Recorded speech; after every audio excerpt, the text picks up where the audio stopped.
All right, we continue right here on Sports Radio 810 WHB. Jason Anderson with you in the zone. We are heading up until 2 o'clock, hanging out at Radio Row in L.A., Super Bowl 56. Joining us now is Geoff Schwartz, former offensive lineman in the NFL and now with Sirius XM, and, very active on Twitter as well. Joins us. Geoff, what's up, man? It's a good or bad thing I'm active on Twitter. It depends, depends if you like me or not. Yeah, it depends on the reaction you're generating. Yes. Yes, that's true. And it depends on who you're talking about and the subject matter you're talking about. Exactly, yes. And which team you're offending or team fan base you're offending. Teams just need to, grow up. But the fan bases need to just grow up a little bit. Well, that's not going to happen. Stop being so sensitive, guys. I don't hate anyone. I hate some fan bases. I hate Washington, hate the Dodgers. I like to play with the Raiders fans. They're fun. Yeah. But yeah, I don't hate anyone. Come on, guys. It's social media. Chiefs your favorite fan base? No, I got into the Alex Smith, Pat Mahomes thing was pretty ugly for a while. It's just the way it is, right? You have to know what social media is, right? It's 2% of the country is the most active on social media, right? Yeah. And of that 2%, 90% of the people don't ever comment on anything, right? It's the ones that want to get attention, and I give it to them, obviously, and the ones that want to argue. But it's sports talk radio with terrible callers. That's what it is, right? That's right, yeah. And there's a lot of times where I was on this morning with Good Morning Football, and it was a great segment. I had a lot of fun with those guys. They tweet out the clips. I just mute the conversation. I don't want to read any of their replies. I just don't. I said what I said. I've done my research. I've done my homework. Mm-hmm. You might disagree with my opinion, but I put time and effort into making that opinion. Yeah. And I just don't care if you don't like it. It's this point. It's one of those things where I just don't. So, yeah, that's the way I approach it. I say what I say. I'm fine with pushback, of course. You're allowed to push back, but nothing's going to change. Your tweet's not going to change my mind on something. You know what's a great tweet? I agree, and I've now flipped my opinion on this. Who has said that? Got me. 0 people in the history of Twitter have ever said that. 0 times it has ever happened. Geoff Schwartz is our guest. So, your opinion, what happened in the second half against the Bengals? I best equate it to baseball, I think. So we remember Chuck Knobloch just couldn't throw the ball to first base, right? It just happened. We've had pitchers, I think John Lester, right, couldn't throw the ball to first base. Rick Ankiel stopped being able to throw strikes. And it just felt like that sort of situation happened for the Chiefs the second half where everyone lost their confidence all at once. And everything that went bad just went bad. And there's no reason to explain the yips, right? Why can Chuck Knobloch throw the ball to first base one time and then the rest of the game he can't? There's no way to explain. It's mental, of course, right? It's mental. And I think that is what happened in the second half where the Bengals, they dropped 8 in coverage. They trapped some guys. Okay, but they've done that before. There were guys open. There were plays to be made. And it just didn't happen. B.J. Hill tips that ball for the interception. He kind of I think, he read the RPO.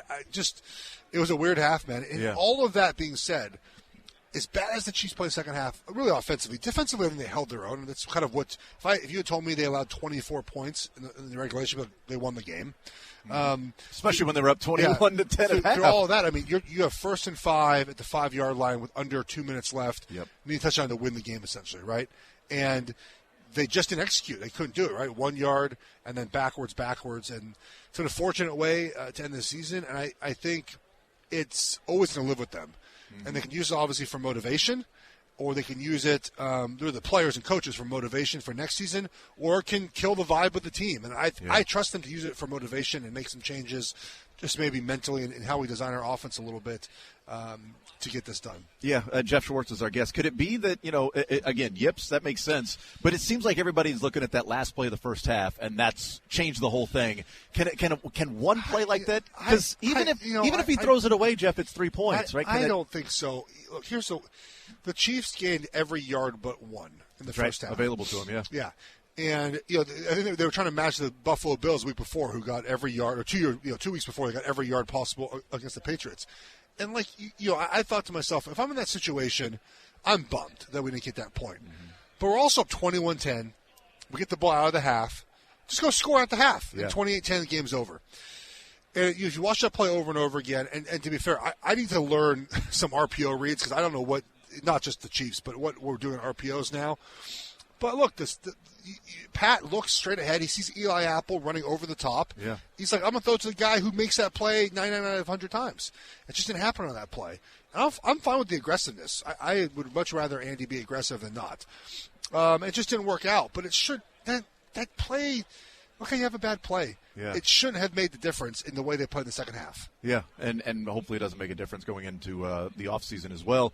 And, it's hindsight being 20/20. It's looking back and playing revisionist history at the time.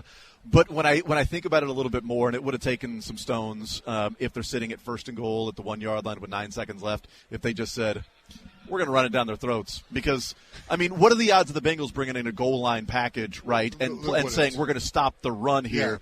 Yeah. And that offensive line was able to move them around and run the ball a lot. It's a risk, right? Yeah. But it's almost we're pushing our chips in. We're going to go up 28-10 and win the game right here with 1 yard. So the biggest area where I think Coach Reid and the offensive staff can evolve is because I think Andy Reid, there's almost no one better in the NFL evolving their offense year in, year out. I think Andy is fabulous at, okay, we have these personnel guys. This is what we're going to do, right? We have this. And I'll give you one specific thing that happened this season. So, for years, Andy Reid was more of a zone running team, even though the offensive line coach, loved kind of the power run game, but he was always kind of a lateral zone, zone blocking, outside zone to Jamal and back, when Jamal was there. And that wasn't working very well this year because their offensive line's big and strong. Yeah. And in the middle of the year, he's like, you know what? That's not working. We're going to run the ball straight ahead. And it was worked great. Like, they made adjustments. I thought the connection kind of in the pass pressure between Mahomes and Brown got better as they got more comfortable. Andy Reid does a great job of adjusting his offense. I think he's one of the best. But the one part I think that's still not there is in times of struggle, going back to your offensive line and helping you win the football game. Mm-hmm. And it's human nature, right? When things aren't going well in our life, we revert back to what we know best. So for Andy Reid, that's passing the football. Yeah. So when things aren't going well, I'm going to keep passing the ball. And so to be fair, some of these are RPOs too, so they're call runs, but Mahomes throws the ball. Okay. But the reason why I think it's good sometimes to get out of that mold and just be like, it's not about just running the ball to run the football. To me, it's a mindset thing, right? Like, let's say you come out and you stall your first 2 drives of the second half. And you say, you know what, offensive line? You're going to win us this game. And you rush the ball 3 times, you get 15 yards, play action pass, boom, run the ball, pass, touchdown. That gets the team going. Like, you're a fan, right? Like, when that happens, you're like, ugh, like as a fan, right? You're like, ugh. Imagine the team. Like, the team gets that vibe too, right? So when things aren't going well, I think that's the biggest thing that can change moving forward is you have a really good offensive line. Yeah. And they were running the ball really well in that game. Again, it's not just to run the ball to run the ball. Yeah. It's that mindset of reestablishing that confidence in your team. And not only that, it fires up the defense too. The defense loves that. Like, they're in an emotional position, right? It's more emotional than offense. And when they feel that offensive, that rise up, that physicality, I think they play better too. Yeah, and it was surprising because they dropped 8 so often in the second half, and they ran it fewer times percentage-wise than they did in the first half. Like, that seems to be the exact opposite, right? Yeah, but again, it's hard to judge that sometimes with the RPOs, right? Because they're obviously called.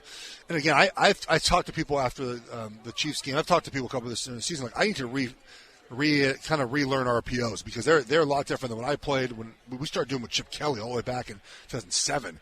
Wow. They're just so different now. I don't know what they're reading. Pre-snap, post-snap, this half the field, this guy, that guy.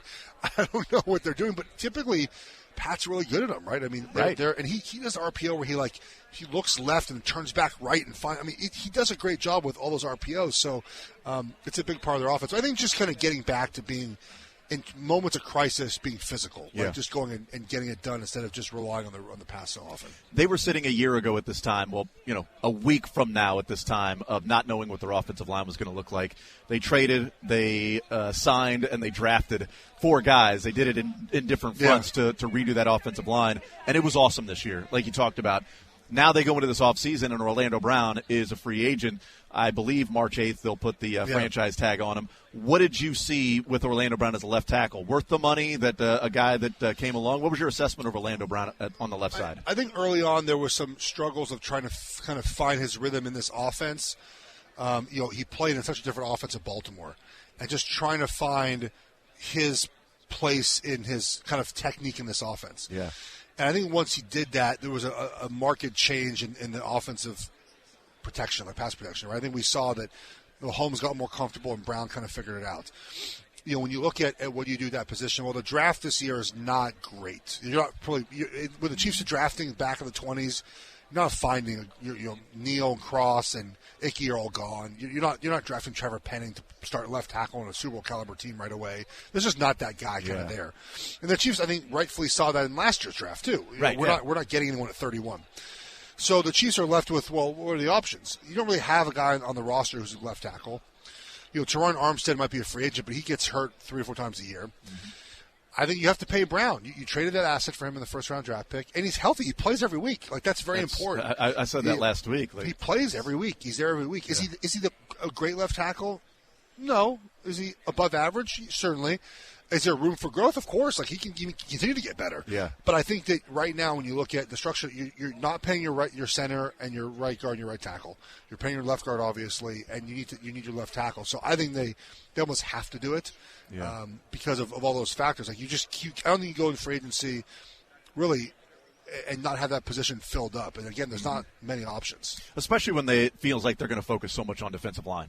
So if you have got that taken care of, it's less that you have to worry about. Now we got to find a left tackle while addressing the defensive line. Yeah, they have a lot. They have. I don't know if you want to list in order, but I mean, it's defensive line. It's more pass rush, right? Pass rush, agreed. Corner play, secondary play, especially if Honey Badger's gone, which seems likely, I guess, based off his tweets, and wide receiver. Yeah. Big wide receiver. You need someone okay, go get the ball. Here's the ball. I'm going to throw it up and get it for you. And I think that you probably address wide receiver in free agency, and you try to draft some young guys on defense because they were. I mean, 55% of their cap last year was on defense. I think, or 60%. 30% of their cap was Jones, Hitchens, and Tyrann Mathieu. And obviously, I think Honey Badger's probably gone. Right. I think that feels like that's happening. And then obviously Chris Jones is fantastic, and Frank Clark, I imagine, will be gone. Yeah. So you'll need to get yourself just younger at those positions, and they've drafted really well the last couple of years. I think for a couple of years it kind of fell off for a little bit, but the last couple of years it produced multiple starters. So I really trust this Chiefs staff to find areas to improve on defense through the draft. Do you think your brother's done playing? You probably asked that a lot, right? Especially this last year when Niang went down. It seemed like I'll probably let him answer that himself, but. He hasn't played this year, if that's any indication. I don't think he's pulling Eric Weddle. I don't think he's just showing back up and playing in a playoff run. Well, he's got the culinary part of it now. He does have the culinary part of it, yes. So I would I don't think – I mean, heck, the Bengals should call him. The Bengals could use him this weekend.